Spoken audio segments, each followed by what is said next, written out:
আমরা আমাদের পৈতৃক সম্পত্তি পেয়ে থাকি। এই পৈতৃক সম্পত্তি পাওয়ার পরে আমাদের বিভিন্ন কারণে ওই সম্পত্তিটাকে বিক্রি করতে হয়। এই যে আমরা পৈতৃক সম্পত্তি পেয়েছি, কিংবা আমি আগে কোনো সম্পত্তি পারচেস করেছি, সেই সম্পত্তিটা বর্তমানে আমি বিক্রি করতে চলেছি। যদি বর্তমানে বিক্রি করতে যাই, তাহলে কিন্তু দেখা যাবে কি, আমরা একটা সহজ পাটিগণিত হিসাবে সেল মাইনাস পারচেস এই দুটো করার পরে সেখান থেকে যদি আমরা কোনো প্রফিট পেয়ে থাকি, সেটাই কিন্তু আমরা প্রফিট হিসাবে ট্রিটমেন্ট করি।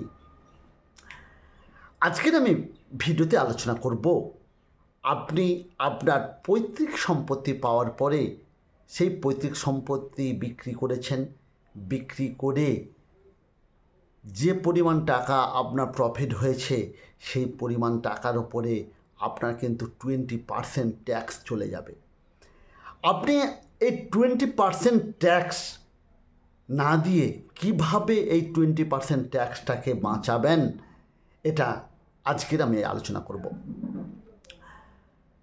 তার আগে বলে রাখি, যারা এখনও পর্যন্ত এই ট্যাক্স পয়েন্ট চ্যানেলটিকে সাবস্ক্রাইব করেনি, তারা কিন্তু ট্যাক্স পয়েন্ট চ্যানেলটিকে সাবস্ক্রাইব করতে ভুল করবেন না। আপনারা সাবস্ক্রাইব করলে পরবর্তীকালে নতুন ভিডিও পেতে আপনাদের সুবিধে হবে এবং আমাদের উৎসাহ যোগাবে। আসা যাক মূল ভিডিওতে। একটা উদাহরণ দিয়ে বলা যাক, 95 সালে আমার বাবার একটা সম্পত্তি পেয়েছিলাম। যে সম্পত্তিটি তৎকালীন যে বাবার সম্পত্তি আমাকে দান করেছিলেন, বা আমি ওই সময় পারচেস করেছিলাম 95 সালে, সেই সম্পত্তিটি আমি 3 লাখ টাকা দিয়ে পারচেস করেছিলাম। বর্তমানে সেই সম্পত্তিটি আমি বিক্রি করছি 2024 সালে এসে। 2024 সালে এসে ওই সম্পত্তিটি 40 লক্ষ টাকা দামে বিক্রি করলাম। তাহলে কি আমার 37 লক্ষ টাকা প্রফিট হবে? এবং 37 লক্ষ টাকার উপরে আমাকে 20% ইনকাম ট্যাক্স দিতে হবে? এই আমার একটি প্রশ্ন এসে যায়। আমি আপনাকে বলবো, আপনি যে ইনকাম ট্যাক্সটা দেবেন, তার আগে আপনাকে টাকার যে মূল্যায়ন হয়, সে মূল্যায়নটা করতে হবে। ইনকাম ট্যাক্স ডিপার্টমেন্ট একটি ইন্ডেক্সেশন দিয়েছে। কি ইন্ডেক্সেশন? ইন্ডেক্সেশনটা হলো 1995 সালে আমি যে 3 লাখ টাকা দিয়ে যে ল্যান্ডটা পারচেস করেছি, বা আমি যে সম্পত্তিটা আমার পৈতৃক হিসাবে পেয়েছি, তৎকালীন মূল্য হয়তো 3 লাখ টাকা ছিল। 3 লাখ টাকা তৎকালীন মূল্য থাকলে তার ইন্ডেক্সেশন কত, এবং আজকে দাঁড়িয়ে ইনকাম ট্যাক্স যে ইন্ডেক্স দিয়েছে সেই ইন্ডেক্সেশন কত। অর্থাৎ এক কথায় বলতে গেলে, তখন 3 লাখ টাকা যে ভ্যালুয়েশন ইনকাম ট্যাক্স দিয়েছিল, আজকের 40 লাখ টাকা কি সমান হবে? তাহলে একটা ভ্যালুয়েশন করেছে, সেই ভ্যালুয়েশনটাই হলো ইন্ডেক্সেশন। ইনকাম ট্যাক্স ডিপার্টমেন্ট একটি নির্দিষ্ট রেট বলে দিয়েছে, সেই রেটটাই কিন্তু এখন হবে।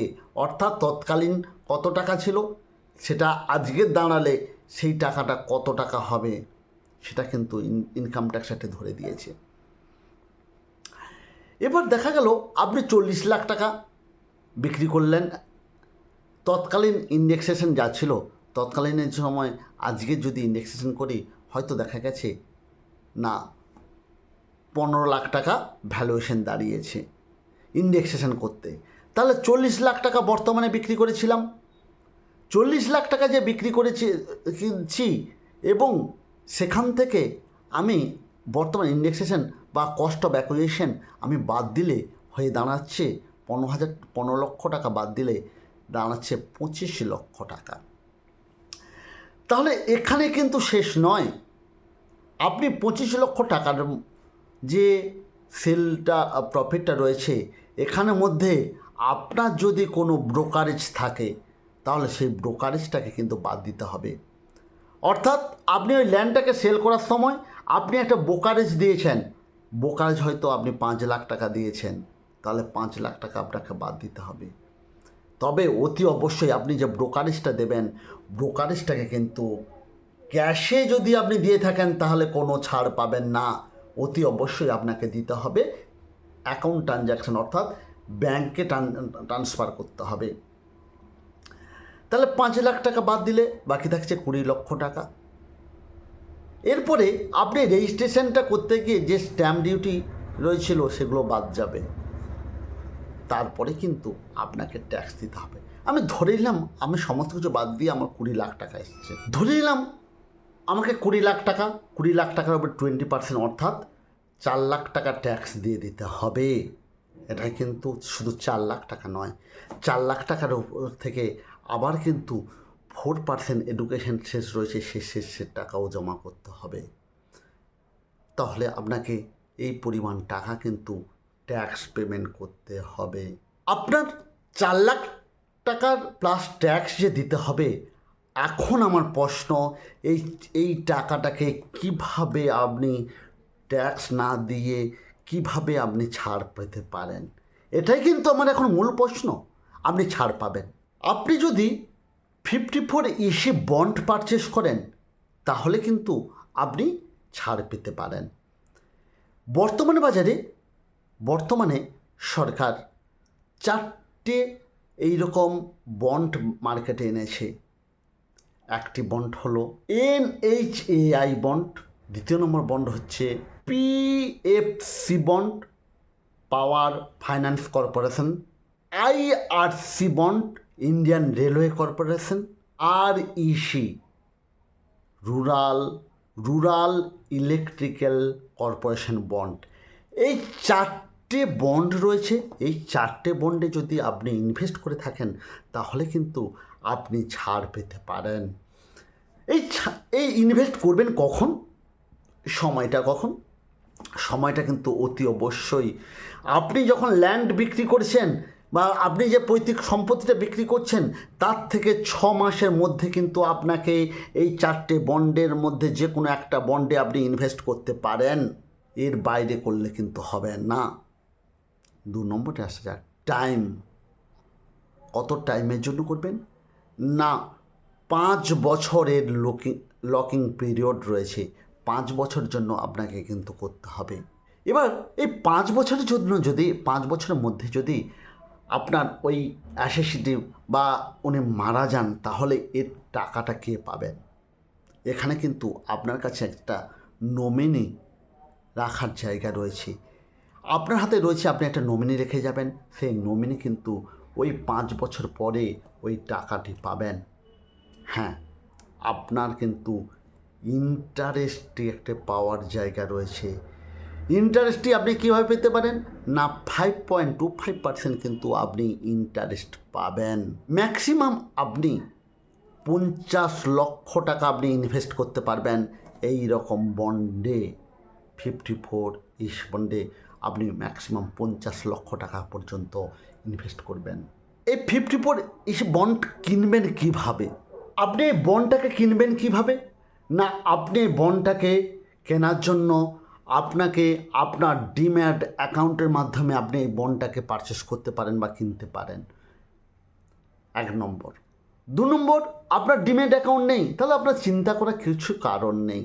আপনি সরাসরি আপনার চেক দিয়ে ব্যাংক থেকেও এই বন্ডটাকে আপনি পারচেস করতে পারেন। তাতেও যদি আপনার সমস্যা হয়ে থাকে, আপনার যে ট্যাক্স কনসালটেন্ট রয়েছে, ট্যাক্স কনসালটেন্ট বা যে চার্টার অ্যাকাউন্ট বা CA রয়েছে বা আপনার যে লয়ার রয়েছে পরিচিত, তেনাদের সঙ্গে যোগাযোগ করলে তেনারা কিন্তু আপনাকে এই বন্ডটাকে পারচেস করার বা বন্ডটাকে কেনার জন্য সহযোগিতা করে দেবেন। তাহলে আপনি আপনার কিন্তু যে ট্যাক্সটা লং টার্ম ক্যাপিটাল গেইনের যে ট্যাক্সটা হয়, সেই ট্যাক্সটাকে কিন্তু এইভাবে বাঁচাতে পারেন। এখানে একটা কথা বলা থাকে যে আপনি যদি ম্যাচিউরিটির পরে আপনাকে কিন্তু সম্পূর্ণ টাকাটা কিন্তু আপনার ট্যাক্স ফ্রি, তাহলে আপনার কোনো চিন্তা নেই। আপনার ম্যাচিউরিটির পরে আপনি সম্পূর্ণ টাকা কিন্তু ট্যাক্স ফ্রি পেয়ে যাচ্ছেন। আপনার যে টাকাটা আপনি ল্যান্ড সেল করে বা কোনোভাবে পৈতৃক সম্পত্তি সেল করে পেয়ে যাচ্ছেন, সেখান থেকে বেঁচে যেতে পারেন।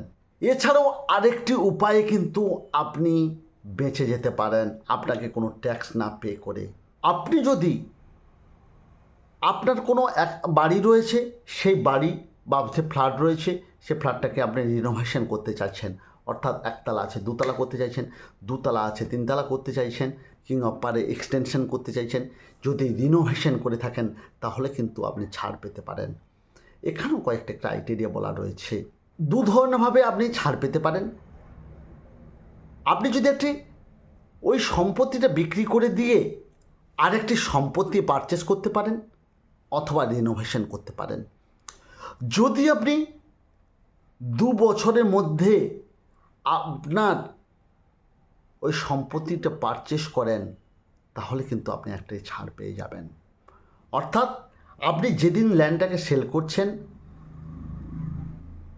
তার 1 বছর আগে থেকে এবং ল্যান্ড সেলের 2 বছর পর পর্যন্ত আপনি যদি ওই সম্পত্তি পারচেস করে থাকেন বা কোনো সম্পত্তি পারচেস করে থাকেন তাহলে কিন্তু আপনি ওই ট্যাক্সের হাত থেকে বেঁচে যাবেন। এছাড়াও যদি আপনি রেনোভেশন করেন, যদি ওই টাকা দিয়ে আপনি যদি কোনো বাড়ি রেনোভেশন করেন, আপনি সেই রেনোভেশন করলেও সেই রেনোভেশনের টাইমে আপনি 3 বছর পর্যন্ত সুযোগ পাবেন। 3 বছরের মধ্যে যদি রেনোভেশন করেন তাহলে কিন্তু আপনার ট্যাক্স থেকে ছাড় পেয়ে যাবেন। অর্থাৎ আপনি যে ল্যান্ড পারচেস বা সেল করলেন, সেল করার পরেও আপনাকে পুরোপুরি ট্যাক্স না দিয়ে আজকের এইভাবে কিন্তু আপনি আপনার ট্যাক্সটাকে বাঁচাতে পারবেন। আজকের আমি আলোচনা করলাম আপনার পৈতৃক সম্পত্তি থেকে পৈতৃক সম্পত্তি বিক্রি করে সেখান থেকে যে টাকা প্রফিট হয়েছে, লং টার্ম ক্যাপিটাল গেন, সাধারণত লং টার্ম ক্যাপিটাল গেন হয়ে থাকে, লং টার্ম ক্যাপিটাল গেন হয়েছে, সেই লং টার্ম ক্যাপিটাল গেনে 20% ট্যাক্স না দিয়ে কিভাবে বাঁচবেন সেটাই আলোচনা করলাম। যদি আমার ভিডিওটি হেল্পফুল মনে হয় অতি অবশ্যই ট্যাক্স পয়েন্ট চ্যানেলটিকে সাবস্ক্রাইব করতে ভুল করবেন না। দেখা হচ্ছে পরবর্তীকালে নতুন ভিডিওতে। বাই, নমস্কার।